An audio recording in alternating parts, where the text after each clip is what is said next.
All right, good evening, everyone. Thank you for being here tonight. I would like to call the meeting to order, and I would like to request a motion to start our meeting.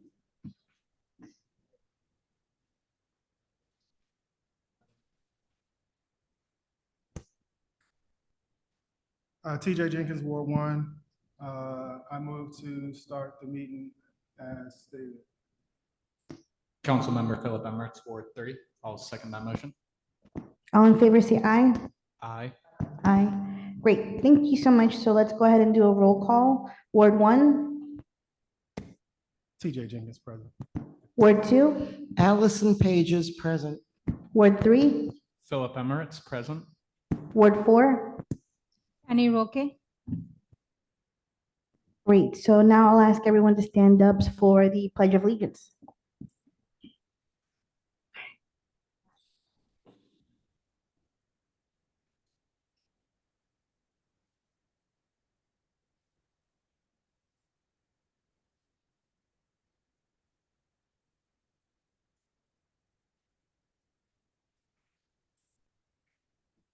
Awesome, thank you.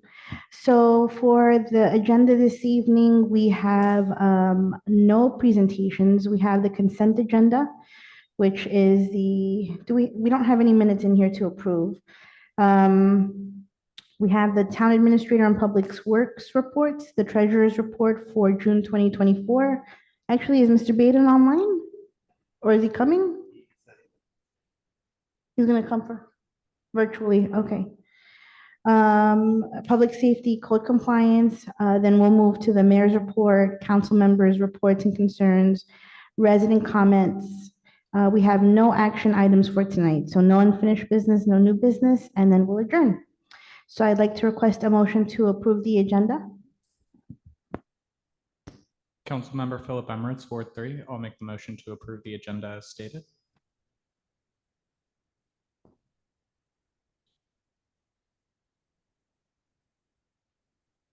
Okay, so all in favor say aye. Aye. Awesome. So in the consent agenda, is there anything that anybody wants to pull out to discuss? Yeah, I will request to pull out the public safety. So just go ahead and just ask your question. Well, it's more of a statement concerning the neighborhood watch. These notes came from the neighborhood. Is it a committee? Do we have a chair of the committee? If you're not addressing something that's actually in the report, then you don't have to pull the report. There's just a comment you're making. Yes, a comment about the neighborhood watch portion. Well, Okay. yes. I don't think it necessarily has to be pulled out of the consent agenda to discuss if it's just a statement. Okay. Pulling it out is to ask questions because you're doubting something, questioning it. Okay, sorry. You don't necessarily want to approve it for some reason. That is correct. There is no committee section for neighborhood watch, so I just wanted to, where do I add that now? During your council report. It's not my report that I'm. Yeah, no, we used to have a segment for committee reports for the various committees, but they never kept up with giving them to us, so we removed them. So for now, what's the best time to put it? I would say use your council report time to do it. Okay, just for record, it's not mine, but I will use my time to promote. Anyone else want to pull anything out from the consent agenda? All right, if not, then I will request a motion to approve the consent agenda. Allison Page is Ward 1. I move to approve the consent agenda. Councilmember Philip Emmerich, Ward 3. I'll second that. All in favor, say aye. Aye. Any dissent? All right, so we are moving forward. So I'll go ahead and please give me 1 minute while I log on to Zoom so I can share my PowerPoint.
All right, thank you so much for your patience, everyone. So I'll start off with the mayor's report. So in regards to meetings, we are, or I'm still in the process of helping the new council with their onboarding. We recently attended the Port Towns quarterly meeting. So the Port Towns quarterly meetings are rotated around between all the port towns, which include the town of Cottage City, Edmonston, Bladensburg, and Colmar Manor. This time we had the meeting at Edmonston, and we discussed things that affect the port towns.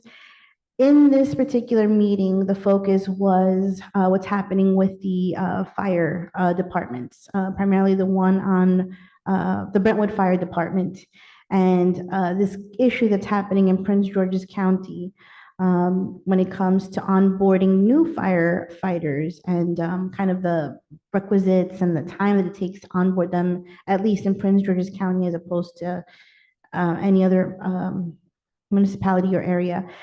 So we're in a bit of a crisis because they have pulled career firefighters from the station. Presently, Greenbelt, I think it's College Park and Carrollton, is it? Or I don't know who else.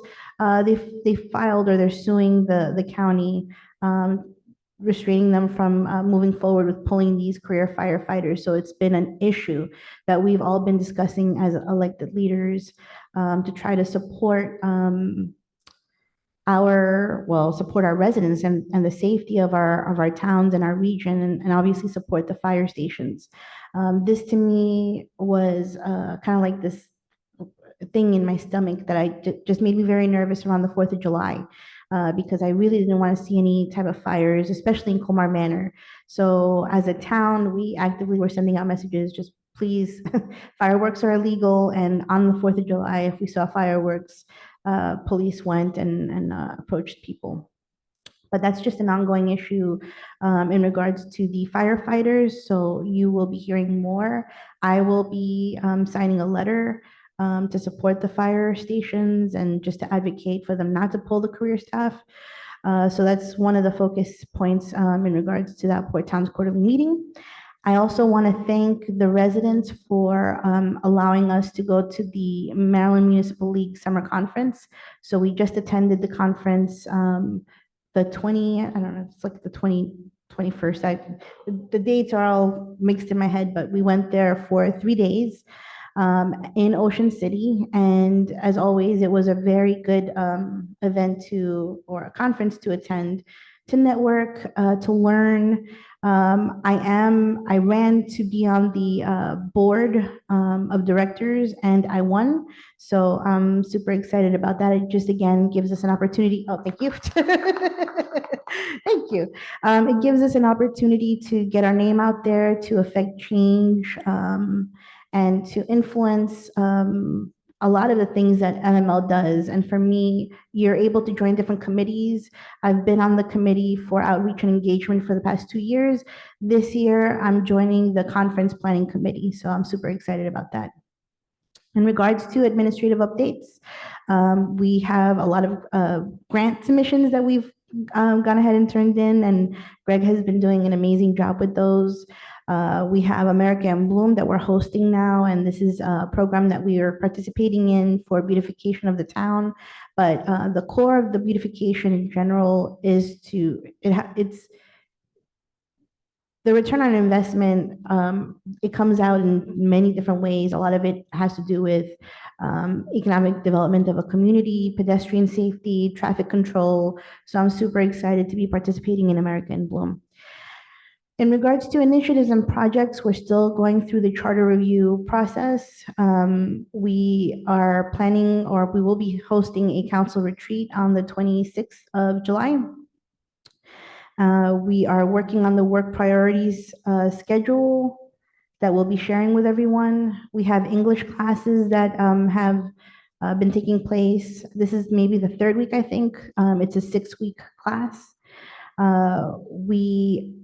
I'm actually still looking to find ways to support parents, children, and families. And some of the ways that I'm thinking about doing this in the next coming months is by hosting a resource fair for families. So we're going to host a resource fair here in Colmar Manor, but this also goes back to all the things that we do for the kids and for the families. So for example, movie nights or the celebration for the kids when school is over, but we're getting prepared for them to go back to school. So we have a bunch of backpacks that we've purchased.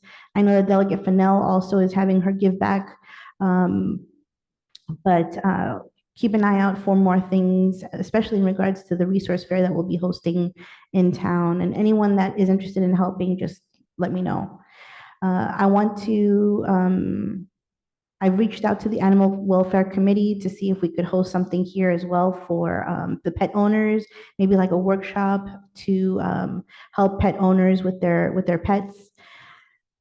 So that's one area that I'm working on, but also continued development for the Larissy lot. So at one of our last work sessions, we're moving to survey the lot, which is just one step in many, many, many steps in regard to the development of the Larissy lot. One of the things that I've been speaking about for a couple of weeks is code enforcement.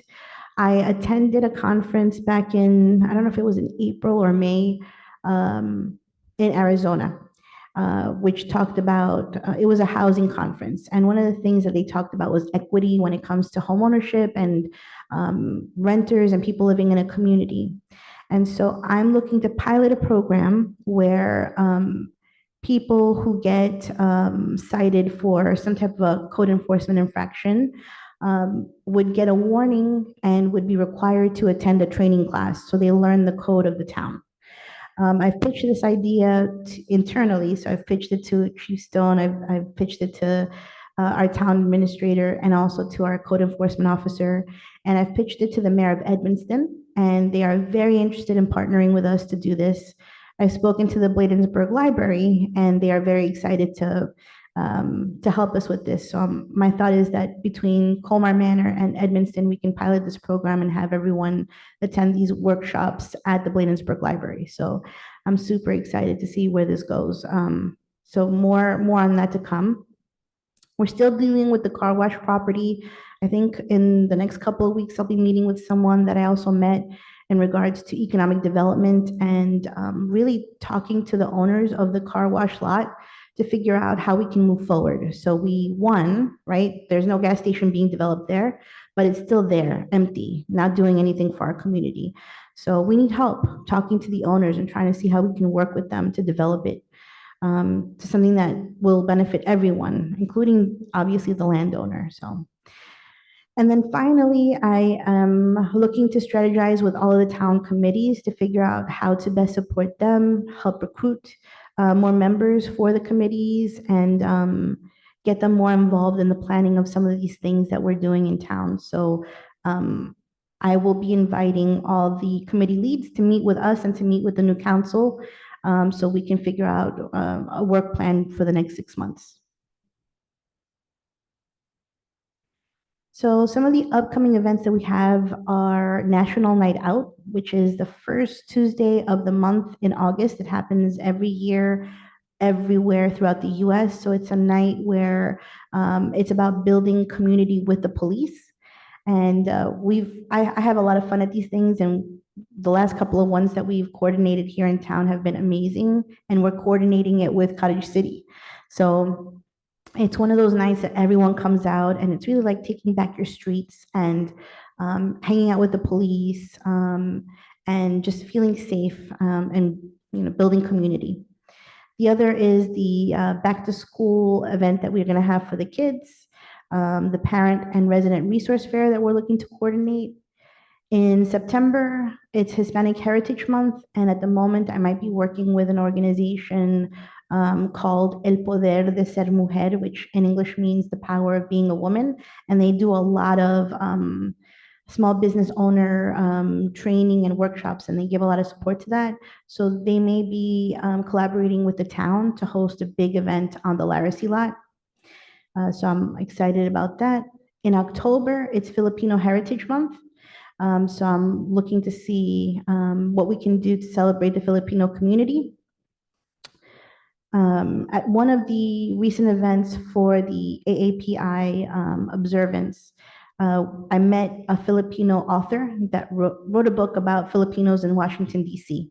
And she knew about Colmar Manor, and so I'm thinking about inviting her to do a presentation on her book, considering that Colmar Manor has such a rich Filipino community and history. And I was just surprised at how long Filipinos have been in DC and how they really are the fabric of the community.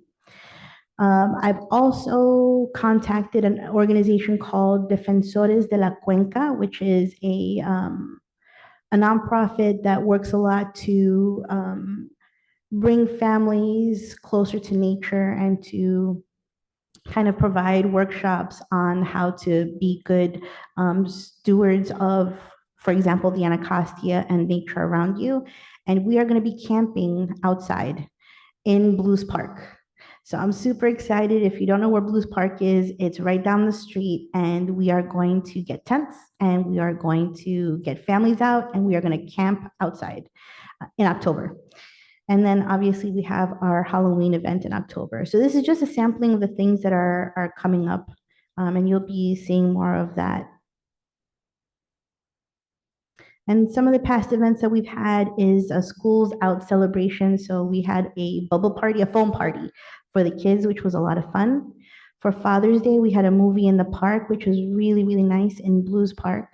And for Juneteenth, we had a really nice event at Larrissy Park with a lot of food. We had a DJ there, and it was just nice to be there and just be with community. So I'm looking forward to continuing all of these celebrations. This is, I think, the third Juneteenth that I've coordinated. I'm very proud to have coordinated the first one in town. So it's just continuing the legacy of Juneteenth and demonstrating the importance of all of these types of celebrations in our community. So here are some pictures from MML. So that's Councilmember Emirates and Councilmember Fanny and Delegate Fennell, and that's an example of one of the workshops at Ocean City or for the MML conference. These are some photos of Juneteenth and the delicious food that we had, and just a big shout out to the rec committee for providing all of this. Here, this is really, really cool. So Will from Joe's Movement Emporium and Casey Trees, is it Casey Trees? Hosted an invasive species removal workshop. And so Sal, myself, Brenda, and Cito went out and started clearing some of these invasive plants like poison ivy and I don't know, some other things.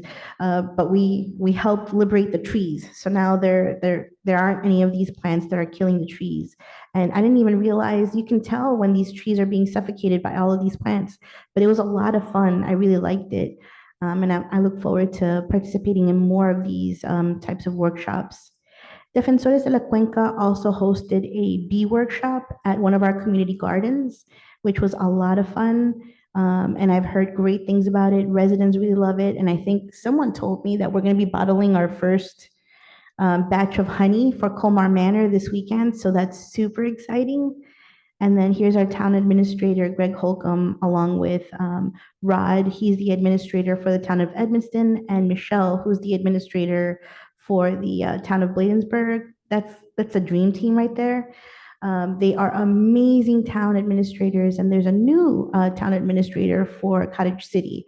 So those are the people that really run things and that make things happen. So without them, all of the amazing things that are happening wouldn't be taking place.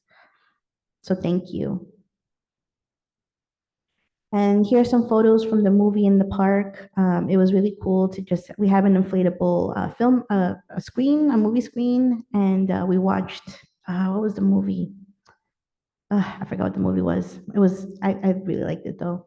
In September, we're gonna be watching Beetlejuice. So I'm super excited about that. Here are some photos of the foam party. The kids really love that. And then we hosted an event with the American Legion. So right before the fireworks, the Bladensburg fireworks, we teamed up with the American Legion to host kind of like a block party on their lot. So they were selling food, they had hot dogs, hamburgers, funnel cake, and they have a bar, so they were selling beer. And there were like snow cones. We had a DJ Melinda Mendoza, and it was just a lot of fun. And we were able to walk up to our side of the waterfront and see the fireworks. But again, just thank you to all of Public Works, to our town administrator, to Chief Stone for all of his work. Assisting actually the town of Bladensburg with their fireworks event, but then also always being a part of every event that we do. So thank you very much for everything. It was really nice. The fireworks were great. And that's it. So now I'll go ahead and turn it over to the council members for their updates. So Ward 1. Hello, I'll start with the neighborhood watch notes. I reached out to Ms. Blue, who I believe is the chair of that committee, just to ask her if she had anything that she wanted to provide. And so her notes are, if you see something, say something. Please lock vehicles. There have been events of individuals checking to see if vehicles have been unlocked. So be mindful of that. Dog walkers, please pick up after your dogs. Please check on your neighbors, especially the aging population and residents with medical needs. I think that's specific to the heat now. And the question that she had is whether or not we had cooling stations in the town or across the county. I told her I will formally ask the town administrator that question. And lastly, thank you to all the officers for patrolling the streets, either in vehicle or on bikes. The emergency service persons for the services that each provide. Lastly, please come out to the next neighborhood watch meeting. I believe that is the 25th, of Thursday, and that location is to be determined. So more information to follow there.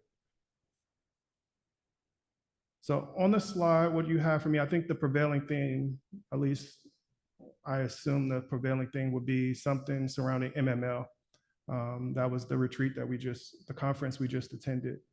So my note is specific to the future, things we will be doing, and I would like to tie it in with what stood out to me at MML, and that was the speech from Governor Wes Moore.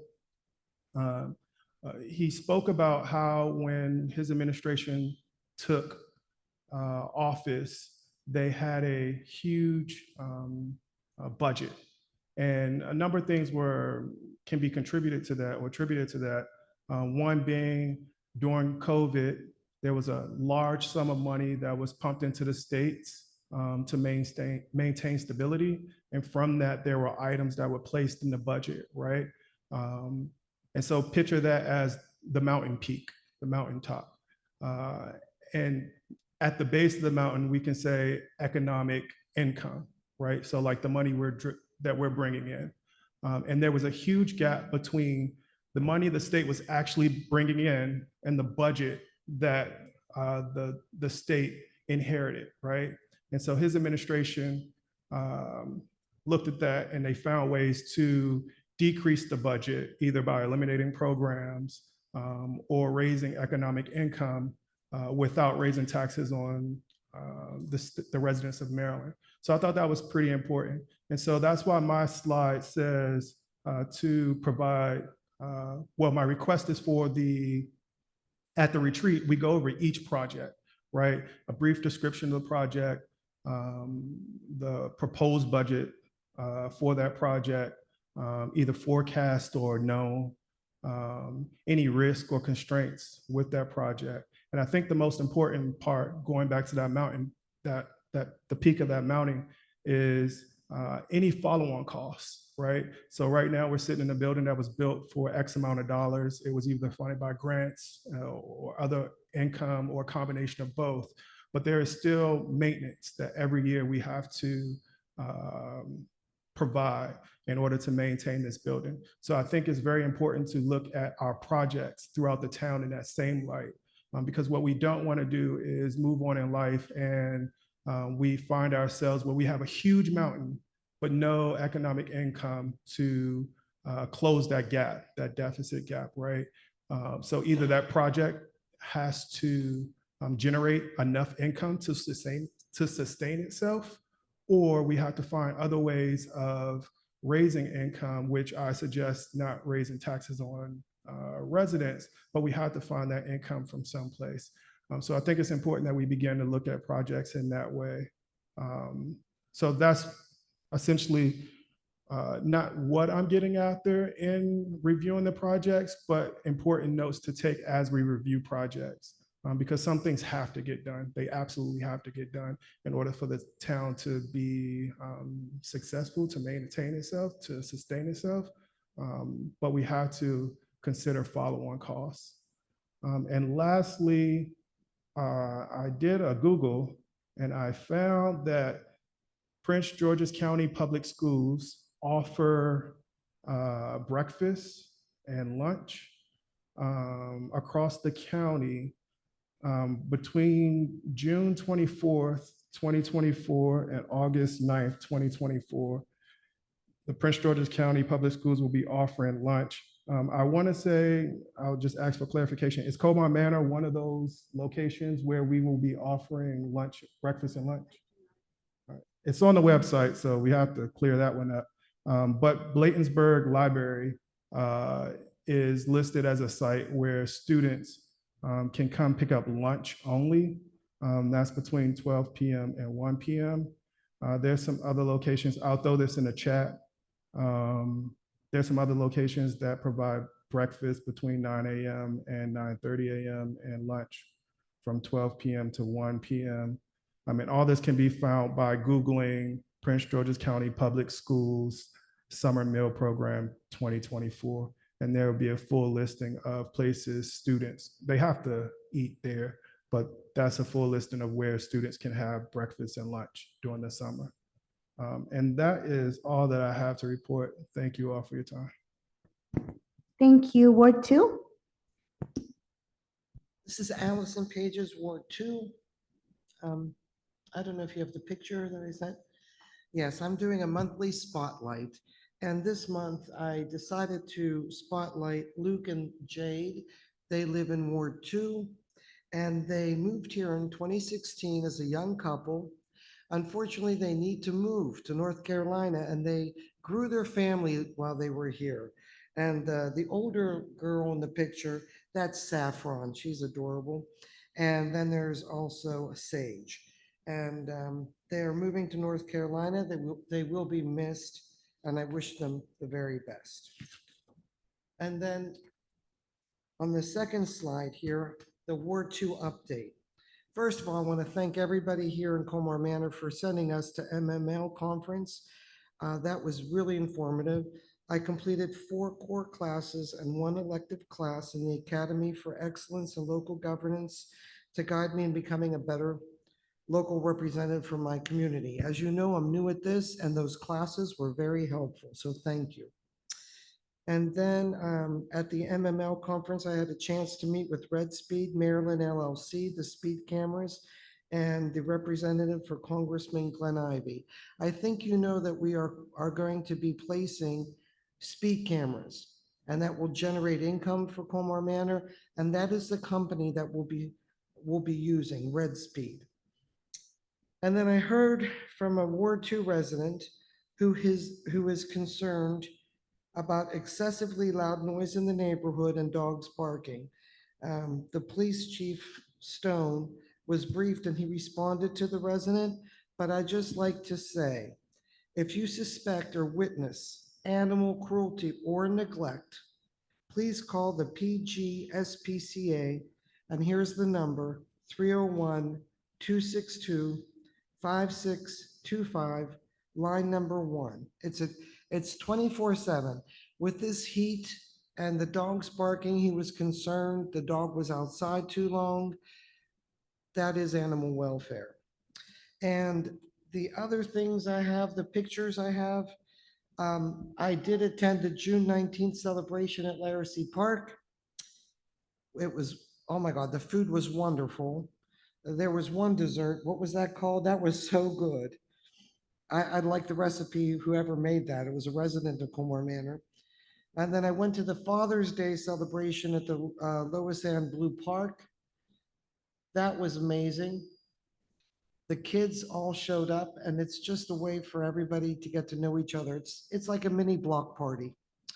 And of course, the picture at the Maryland Municipal League is Wes Moore. He was a keynote speaker, and so was Senator Ben Cardin. But there were so many other things, such as the classes I took. It was field every day. Your day was from 7 a.m. to 7 p.m., but it was really informative. So once again, thank you for sending us there. And I think that's it for Ward 2. Thank you. All right, Ward 3. Good evening, everyone. I'm Philip Emirates, council member for Ward 3. It has been a whirlwind of a month. There have been a lot of things going on. Some of these have been mentioned by others, so I'll try to keep it as brief as I can where I can. So June was Pride Month. It was wonderful to see the celebrations happening in our town and in surrounding communities. I had the pleasure of going to the Mount Rainier Parade and Festival. I even had the unexpected opportunity to speak a little bit in front of the residents there, but it was really heartwarming to see that community come out, to see folks out celebrating and supporting that diverse community. It's something I'd like to see more of in Colmar Manor. And so I am intending to put together an LGBTQ committee to work towards more events that we can have in town, making sure that our community is as inclusive and supportive as possible. So I'll have more information on that forthcoming. As well, we observe the Juneteenth holiday. This is a difficult time. It has its celebration, but it is also mired in a very painful past and present that communities of color continue to suffer under in our country. I wasn't able to make it to the town event, but I do have an annual tradition of identifying the local organizations that support and aid communities of color and making donations to them. And I think it's important that we all maintain ways that we can actively support and provide for each other. We keep us safe. And so it's incredibly helpful to see the different ways that organizations are working to support those communities that have been underserved by our country. As well, we attended the Port Towns quarterly meeting. I went with the mayor, and there a number of things were discussed. It was great in general to see the collaboration of the different towns working together, identifying ways that our municipalities can support one another. The mayor did mention that one of the key focuses of that meeting was around staffing of our firefighters in the county. We are continuing to learn more information about this and act on it as best we're able. We want to ensure that our residents are kept safe, that our public safety officers are available where they are needed. During the fireworks display that was put on at the Bladensburg waterfront, we got to see a number of different communities and groups come out. We got to see the volunteer fire chiefs come and present an award to the mayor of Edmonston. And so it was very nice to see. There were a lot of folks out, a lot of good food trucks here in town. We had the American Legion making a lot of very delicious, very cheap food. And so it was really wonderful to see. There were bounce houses and water slides for the children as well. And so really just got to see a lot of great things happening for the community and for folks of all ages.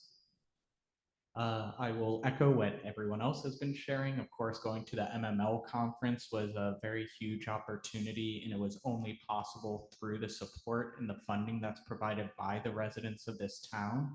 We really had a lot of learning opportunities, both in the classes and meeting with municipal leaders from around the state.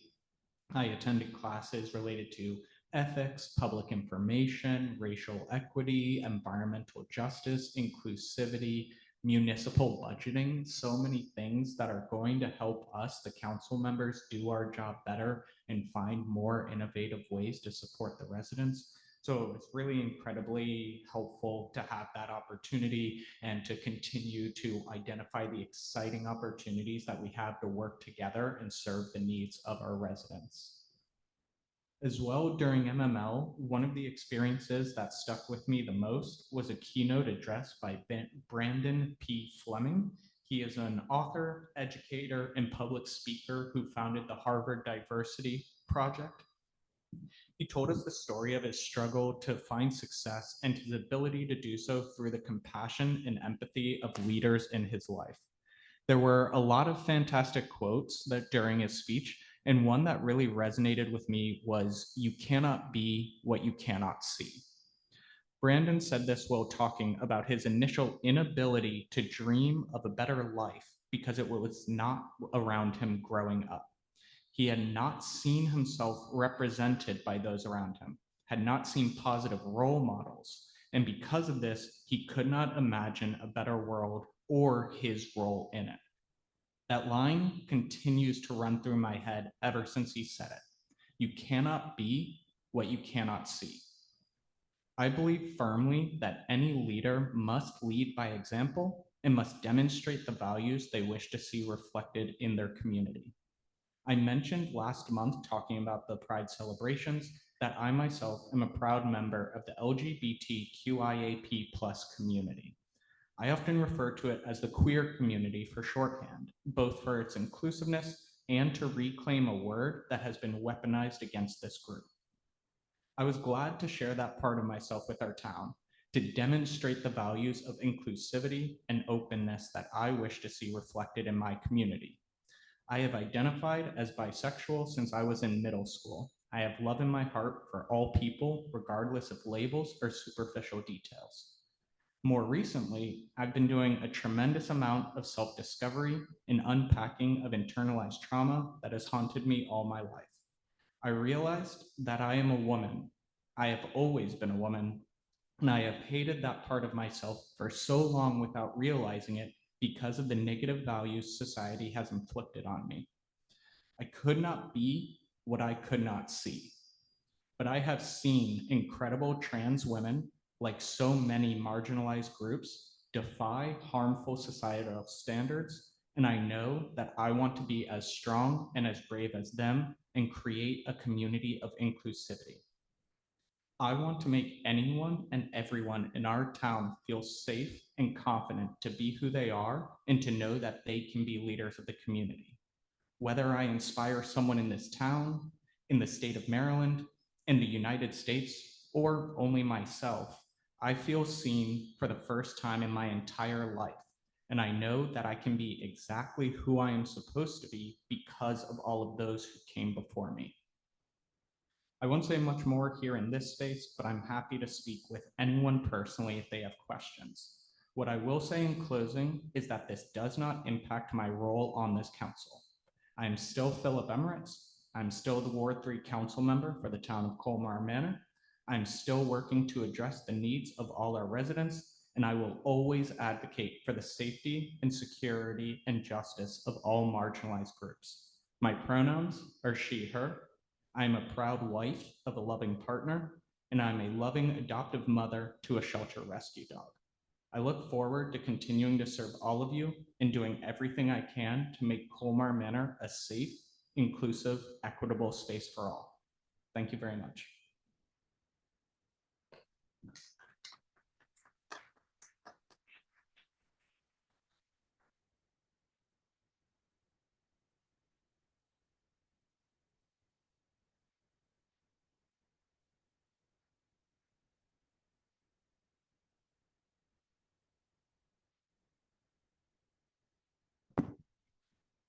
Thank you very much. Ward 4? Hi, Fanny Roque Wolford. I don't have a lot to say. I just have one announcement and then a few concern. So I want to, want to talk to Monica too about this, that I want to do something for the kids. And everybody knows that my passion are the kids and family. And to me, the kids are the most important things in my life. I have 4 boys. I raised all my 4 boys here in Colmar Manor. They're all out. Thank God they're good kids. They live in different places and all that. And I still got one more. He's 3 years old. So my passion always has been the kids since I was little. So I just want to say that on August 23rd, I want to do something for the kids for in the summer. I know they go back to school on the 28th, I believe. but I want to do something for them before that. We have a group of nurses in the area where I live, which is a bunch of little kids. They're always around. They always see me. They always, every time that they see me, they run to me. It's very funny. And now I have more than just 4 kids. I got, I don't know, 20 kids. So that's one of the announcements that I want to say here. And I also, like I said, I want to talk to Gray and Monica about this, and Chief and all of you. Also, I have few concern. Like I said, I have few concern. Um, I have few parents. They already pulled me on side, telling me that a lot of the kids in this area has been pushed to move. Well, they've been forced to move to different school far away from our town, and they're really concerned about it because some of them they don't know how to drive, they don't know how to get there, and have a case of emergency, how are they gonna get there from where they are? So, and they want to talk to Monica also about this and see if we can do something about it. Um, Oh, well, this is like every Sunday parking around my area. You know, they want to know what can we do about it. You know, this is a really bad situation. They're doing better now, much better. They're finding all the places where to park, so it's still bad, but not bad. Um, the seafood store on Bladensburg. Oh, it's horrible, and they the students want to know what can we do about it. It's bad.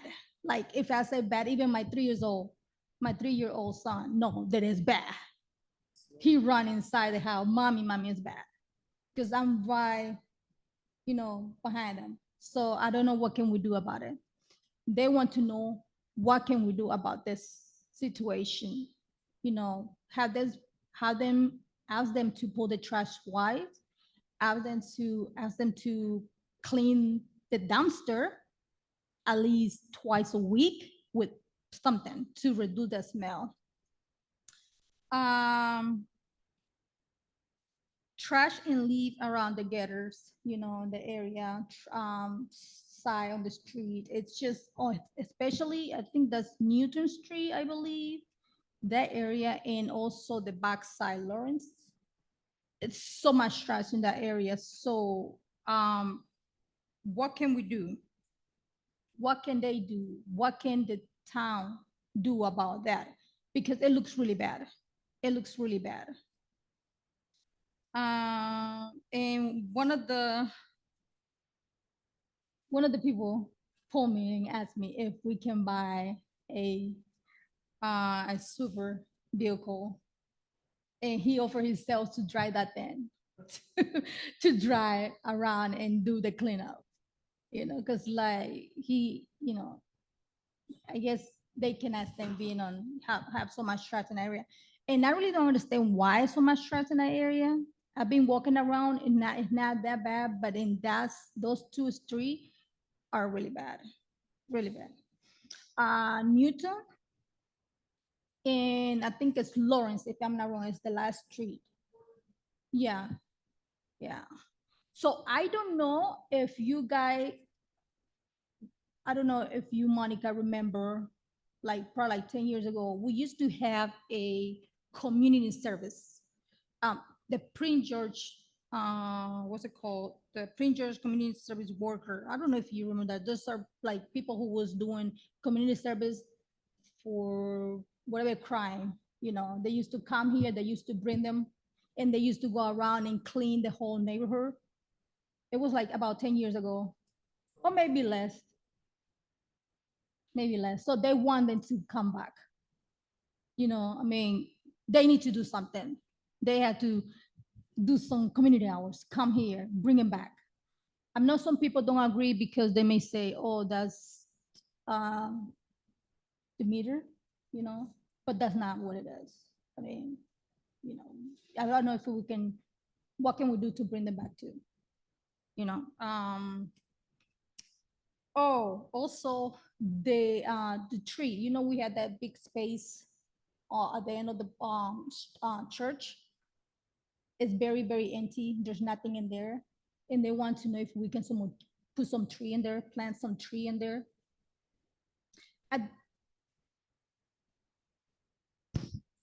Behind the Eritrean Yeah. church, yeah. Yeah, behind the tree. Yeah, behind I've the talked church. to Joe's Movement Emporium and Casey Trees and I have talked about that.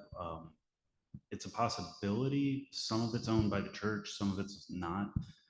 But it's also right next to the levee and we have to worry about Okay. what we have to do. what we Yeah, can that's do there. another thing. But no, that is something we've identified as a potential Yeah. location. And also put some tree on the levee, just to, Cannot. no? Oh, okay. Well, we need more tree in here. We kind of like, we need more life in here. We have a lot here on the park, but not in that area, you know? Yeah, in fact, I just drove around with Will from the Greenworks team at Joe's yesterday to identify new locations. We planted over 100 trees last year, and there's another 100 on their way this year. Okay. And then they've identified a couple of them that have died because of the drought that we're in. Yeah. And those will get torn out and replaced. Okay. So Yeah, because there's few on my area. I think there's few dead tree. Yeah, yeah, and Yeah. we've kind of identified that side of town moving closer this way because there tend to be less trees over there, and it's in the flood zone, so it actually has kind of a dual purpose over there. Okay, so that means no tree. No tree on the levee. No, no, No. you can't build any structures or plant anything on the levee. It's a tree. Yeah. Plant, grass. I'm with you. You know. We don't own that. Yeah. Yeah. Well, no, my theory is, they tell you to plant things on banks of rivers and whatnot to shore up the actual structure of the bank. But when it comes to levees, that's not the case. They tell you not to put anything on them. So yeah, the Army Corps of Engineers and the county get involved in the state, and it's a mess. But we can't do it. But it's a good suggestion. It's just that unfortunately, we can't do anything. So let me address some of the things that you brought up in your report. Are you done? Okay. So for the event for the kids, it would be great so in the future, any council member that wants to coordinate or host an event, do it with the town. And this is where budgeting is super important. You have to let us know like what events you think you'd like to see or have, because then we can budget for it. So for this event, we haven't budgeted for it. And we're also like, I'm doing something for back to school for the kids. What I do is I normally like to send kids off in the morning, the day they go back to school. And then we want to have a resource fair for the families before school starts. This sounds like it's very targeted towards the kids. So I think we can do it, but I think bring these things up and these ideas up in our work sessions, because this is where we discuss it and we figure out, okay, what money can we move aside or how can we fundraise? So let's talk about it. I think it's a great idea. We just need to figure out like how we're gonna get funding for it. Even though I'm not asking money from our badge, I mean, it depends. Like if you want to do it, just you and anyone else that wants to help you, that's totally fine. yeah. If you want the town to help you, I No, think, I'm not asking the town to help me on this. This is for the kids in my area, which, like I say, I have a lot of them, and I want to do something for them. I I'm think not it would asking- be nice. I think it would be nice if we did it with the town, so that it's for everyone in the town of Colmar Manor, because we normally like to host things at the basketball court. So we've hosted things there before. So let's talk about it offline. But I think it's a great idea. Yeah. Also, in regards to the church and parking, that's the other idea. Bring it up in the work session, but that's the whole parking meter idea. So that would be one of the focus areas for parking meters to deter and to open up space, or at least charge people. If you're going to park there, you're going to pay, and you're going to pay a lot. So obviously, this is not for town residents. Like town residents wouldn't get charged. There would be people who don't live in Colmar Manor that would have to pay for parking, but that shouldn't be an issue considering how big their parking lot is. The other thing that you brought up was, does Colmar Manor Street, do we have street sweeping vehicles? That's all on you guys. So if you propose, I want to buy a street sweeping vehicle, you have to get everyone to vote yes on that, right? So how much do these vehicles cost? So two things on that one. A small one costs well over $100,000. A large one gets you closer to $500,000. The port towns, in cooperation with potentially a couple other of the neighboring communities, Bladensburg is writing a grant to try to acquire some street sweeping equipment for all of the towns in this vicinity. But that's to be seen if that is possible or not. We could look into potentially hiring someone to come through and do that, but again, it's not budgeted for, so the money would have to come from somewhere. Okay, I just want to say this one more time. I've been living in this area for 21 years, 22 years, so I already know we never had one of those before. What I used to see was a guy go around, pick up the trash. And then I used to see all those people from jail Yeah, coming into the city, and it was clean. So give us a moment because I'm gonna address that. yeah, those are two different things. She was just talking about the street sweeping, but we do, yeah, the county does have a program. We have budgeted through this year's budget to hire the state corrections facility, their people to come through. We do have funding for that. Right now, part of the issue that we've had, one, just because it's summer, there's an inundation of trash everywhere. It doesn't help that residents are putting their household trash inside our garbage receptacles and overflowing them before staff can actually empty the trash cans. We are emptying every trash can in town almost every day. That's how much trash is out there. It's insane. And I've reported before, we go through almost 5,000 garbage bags a year in our dozen garbage cans in town. That's a lot of trash. And people are bringing their household waste out in large bags and putting it on top of the garbage cans, which then gets animals inside of it that rip it open. And then when people have something they want to throw away, they don't have waste, they just drop it. So we do have staff though. We do have a gentleman that is on staff that is his job, or a major portion of his job right now because of the heat. We're trying not to do that, but also he's literally stuck emptying trash cans every single day because people are filling them. So that's the one thing in regards to your remark about getting a trash sweeping vehicle. Again, that's, you all control the purse strings for the town. So if you want to get that, if you want to get anything else, you propose it and then you see what the rest of the council agrees to or not. But this is all also part of a strategy that we should all come up with how we want to kind of manage the budget, what our focuses are going to be on.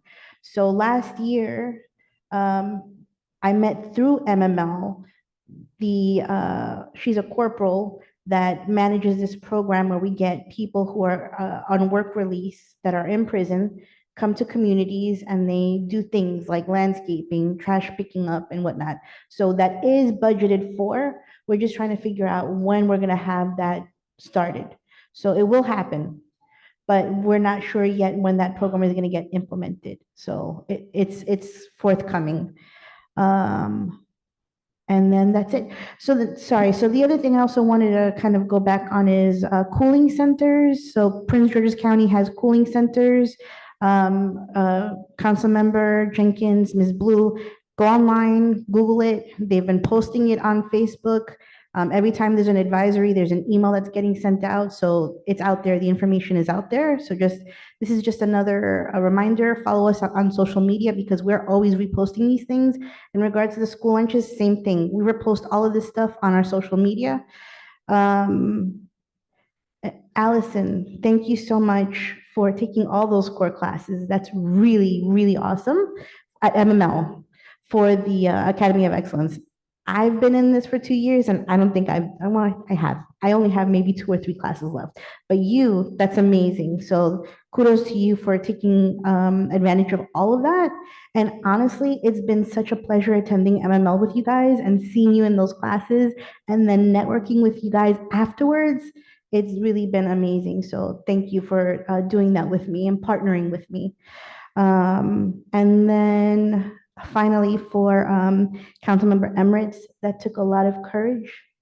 I know it's not easy to talk in front of people, but then to be so vulnerable and to share something that immense takes a lot of courage. So thank you for sharing that with us. And thank you for being the representation that we need in all of our communities. So thank you for taking that to heart. And thank you for being who you are. So that's it in regards to, yeah, sure. For the trees, can we request trees on on the public spaces? Yeah, if you have any recommendations for locations, we have over 100 trees coming, so we have plenty of space. And If how do I, it's how do I in do the that? right of way. They do have some, their grant funding does allow for some private trees as well. So if you have any residents though that are interested, I know Sal wants a tree. We went by your house again and identified your house as a location, but we do have trees for residents as well if they want them. Okay, so do we just have them send an email to the, like, Just send any thoughts to me. You know, you could even get a Google map and circle it and, you know, or put an address of where you think it is, but we're identifying tree boxes in front of homes, but also in just generally in public areas. Some of the parks may be a little difficult because we don't actually manage the parks. But yeah. Thank you. Oh, and just as a reminder, if you have information, like for example, Allison, thank you for sharing that telephone number in your slide. We share these slides on our website. So information or resources that you come across, forward to us, put it in your slides because we share them. So we don't have that many people on Zoom right now. So this information might be outdated by the time someone views it on YouTube, if they decide to view it. We don't have a lot of people here. But if it's in your slide, it means people can access it later on, and they can see it readily. So, and when you share with us too, we share it on our social media, and we can share it on our website too. And then finally, we have Mr. Brodus here with us. He is, what is your title exactly? The president of the Brentwood Volunteer Fire Department. So we didn't have him on the agenda under presentations, but I would love to invite him to come in and say a couple of things in regards to the situation. So I'd like to request an amendment to the agenda to allow him to come up and speak. Can I request a motion for that? Allison, pages 4-2, I move to Allow Mr. Brodus to present? allow Mr. Brodus. Brodus to speak about the situation. All in favor, say aye. Aye. Thank you, Mr. Brodus. If you would, thank you so much for being here. Thank you, Madam Mayor and Council. Appreciate the motion to amend the minutes for time. Just wanted to talk about, I believe you had mentioned with the firefighter shortage. There's a lot of core things that I don't think a lot of folks understand. So what I've been trying to do is come out in the community and talk to the council members. The volunteer fire departments are community-based. They are the staffing, the comes from the community. Our department is over 100 years old. And they were started by the community. Well, we're starting to lose a lot of people just for a lot of things, economic reasons. They can't put in the time. They're working 2 and 3 jobs. I'm a lifer. I've got about 35 years in volunteering. Thank you. Appreciate that. So, and I live in a town in Cheverly, so, but all of our volunteers are not from this area here, but they're giving 100% of the time when they're here.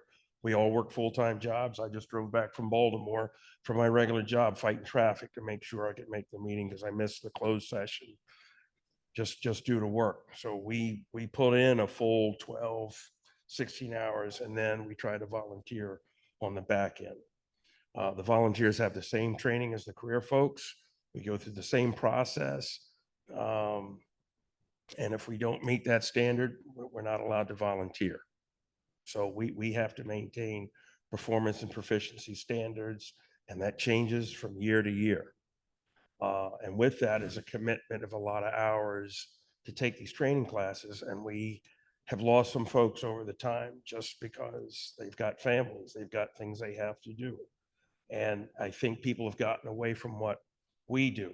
They think because they pay their taxes that's taken care of. And they don't realize that fire truck that we purchased, I don't know if, I know Mayor Kassan has seen it. But that fire truck cost us $1 million. That's with no tools, no hose. That's a straight million. And when I come requesting for monies and things like that, it's to help pay for that, to help buy tools. Our insurance is going to go up. Our deductible is going to go up from $1,000 to 20, I think 2,900. And I'm trying to raise revenue to cover those costs, because if I can't, then I can't respond, I can't run. As you can see with the county firefighters, they're over budget here in Prince George's County. That their overtime that the county is paying their members is astronomical, and is now forcing those guys into dangerous situations with fatigue and other things. They're not with their families. So they've had to pull from our station, Bowie's 39, from Berwyn Heights and Greenbelt, to try to allocate those firefighters in other areas. So we have 2 ambulances for a certain time period at my station, but after that, that's it. And they've been busy, and they've been responding on calls outside of the area. So again, my plea to the towns, when we're asking for funding, it's because we really need the monies, because that goes towards recruiting and retention, paying for equipment. It just goes to a lot of things. We've invited the towns out numerous times to come spend some time with us, come sit with us. That's important. If the community doesn't see the buy-in from the leadership, then they're not going to buy in. And I think you had made a statement earlier, if I don't see myself in that picture, then I will never be that picture. So that was apropos your quote that you gotten from the MML retreat that you went to, and that's valid. And so the minimum age is 16, but 18 preferable to fight fire on up. There's no limit to your age. If you can participate, you don't have to fight fire. There's folks that just want to do EMS only, they have that opportunity. There's folks that just want to be administrative, just help out. We have our fundraisers. That keeps us on the floor to run calls and not set up, tear down, and monitor the hall rentals, because that's what we have to do. And it's a lot. We have the largest firehouse in Prince George's County. And what I get as far as my personal budget from the county, I think is about $2,500 for the whole year. So anything else like cable, cell phone bills, insurance, we have to generate that money ourselves. I submitted a request because I have to replace my fire department vehicle's got electrical problems. So we had to purchase a support vehicle to replace mine. So I'm just waiting to get enough money to put the decals on the new vehicle and install the radio. So again, these are all big ticket items. 2 tires for a fire truck would be $5,000 if I had to go out and buy them. You know, a fan that we use to blow smoke out of a house fire, that's $5,000. So the county has some budget money for that, but once I exhaust it, that's it. Anything else breaks or anything else that I need to be able to go out and purchase that. And I don't think a lot of folks understand that the volunteer fire departments were started by the community, supported by the community, and funded by the community on a large scale. And we got away from that over the years with the county going to a government system in the early 70s. But that need is still there. And so I'm 59 years old. There's going to come a time where I'm just not going to be able to do it. And I'm going to have to hang that helmet up, and I don't have anybody to reach back to. As you can see now, we've got a skeleton crew. We're going to try to volunteer and put as many folks on the floor as we can, because everybody's schedule is different. People got childcare issues. We got the same problems that everyone else does, but because of our hearts, we're putting our life on the line. You remember during COVID, we had testing at my station, over 650 people a day. We all got sick from the COVID because we had to be in the station. We're still responding on calls, still taking sick people to the hospital and exposing our families to all of that. To the point we got sick, we couldn't even go into work our regular jobs because we were exposed. And that's a lot to ask somebody. And then we don't get the support from the towns. That's a lot to ask. And I will tell you this, 65% of the fire departments in this country are volunteer. And we saved this country $46 billion in monies. So your property taxes would be through the roof if it wasn't for trim, and they had to fund and hire all these county firefighters and buy all the apparatus. You couldn't afford to live. And that's fact. That, you know, people are hurt now with the property taxes, but things cost money. That Key Bridge, you're going to feel it. You're going to feel it. Not immediately, but you're going to feel it. All that revenue, the consignees now have to bear the burden of all that extra shipments, because I'm in the transportation business. Somebody's got to pay for it. Fuel, rubber products, supplies, all of that, it affects us all. So I just wanted to bring that to the mayor and council again to say that, hey, if you want to come by, take a tour of the firehouse, see what we do, spend some time, I would encourage that. I know Chief Stone calls me, hey, can you be here? Can you do this? And by God, if I'm not working or got something else to do, I will roll in here. You know, because I believe in supporting the town, because this is what I took an oath to do. I'm just asking that if you want to know more, I'll be more than glad to sit down and talk to you all night. If it's 3 o'clock in the morning, you want to talk, you call me. I'll show up. I'll make it a point to do that, because I'm going to need your all's help in recruiting and getting a legacy of folks behind us. So when we step off, there'll be somebody there that you'll be able to count on. Because again, I think the county is 250 firefighters short, and they're only budgeted for 150 to hire next year. And maybe 150 may not make it all. May get 140, 130, just all depends. Because some folks don't realize what they're getting into, and they decide this is not for me, or they may not be able to physically make the demand. You know, that's a lot to ask somebody. So I just wanted to put that on the record, and I'm available anytime offline, for closed session. If you need me to come back, just let me know, and I'll make a guest appearance. And, Thank you so much. So I just emailed our town administrator and our program manager and office manager to contact you to schedule a tour. Okay. So I'm looking to maybe have this tour in August or in September. Okay. I know that you sent me a letter. Yes, I ma'am. owe you the letter back with my signature, Yes, so ma'am. you will be getting that from me. And anything that you need to support, you know, I will help as best as And I I can. know you have, and I'm appreciative for whatever we get. And I just want to be on record as saying that. As I understand reality, but I just want to let everyone know how important it is when we're coming to you. It's for a reason. But thank you so much. I'll take any questions if there's time to answer those immediately. Yes, so it's 8:12. No, it's okay. If you have a question, definitely ask Mr. Brodus. I want to leave here if we can soon, because we have some people from American Bloom waiting for us. Yep, Madam Secretary, Madam Chair, thank you. I just need 1 minute. And it's not a question, it's just a general statement of how I feel we can directly support your mission.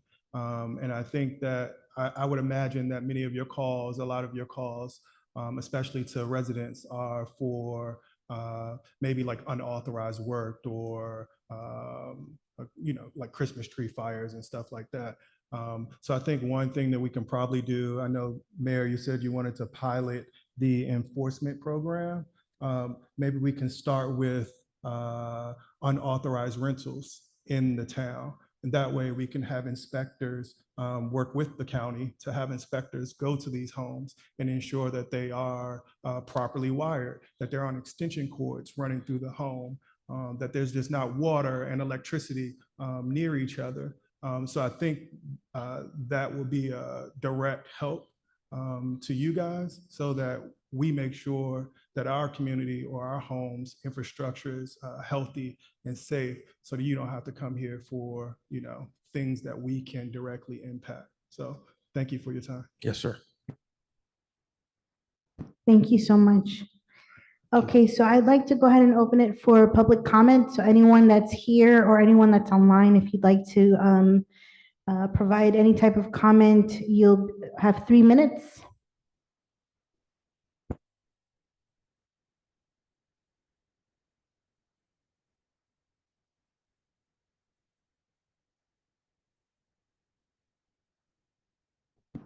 So there's no one that is looking to provide comment this evening. That's only happened one other time, so that's awesome. That is the end of our agenda, so I would like to request a motion to adjourn the meeting. Councilmember Philip Emirates, Ward 3, I'll make a motion to adjourn our meeting. TJ Jenkins, second that motion. All in favor, say aye. Aye. Aye. Thank you. Have a good night, everyone.